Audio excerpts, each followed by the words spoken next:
প্রায় প্রতিদিন দেশের কোনো না কোনো হাসপাতালে ডেঙ্গুতে মানুষের মৃত্যু অব্যাহত রয়েছে।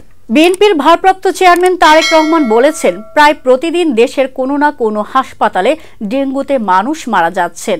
হাসপাতালের চিকিৎসা খরচ জোগাতে অনেকের জীবনে নাভিশ্বাস উঠেছে। এর পাশাপাশি দ্রব্যমূল্যের লাগামহীন ঊর্ধ্বগতিতে দিশেহারা মানুষ। প্রতিদিনের সংসারের ব্যয় মেটাতে জনগণকে যুদ্ধ করতে হচ্ছে। সুতরাং জনজীবনের নিত্য দুর্ভোগ কিংবা বাজার পরিস্থিতি নিয়ন্ত্রণ না করে অন্তর্বর্তীকালীন সরকার যদি শুধু সংস্কারের নামে সময় ক্ষেপণ করেন, তাহলে জনগণের কাছে সংস্কার আগে না সংসার, এ প্রশ্নটাই মুখ্য হয়ে উঠতে পারে।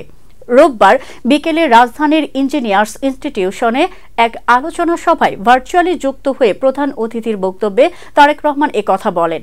তারেক রহমান বলেন, দুর্ভোগ মেনে নিলেও জনগণ এখনো সরকারের বিরুদ্ধে তেমন উচ্চবাচ্য করছে না, কারণ জনগণ অন্তর্বর্তীকালীন সরকারকে সফল দেখতে চায়। তবে অন্তর্বর্তীকালীন সরকার নিজেরা নিজেদেরকে সফল দেখতে চায় কিনা কার্যক্রমের মাধ্যমে সেটি তাদেরকেই প্রমাণ করতে হবে।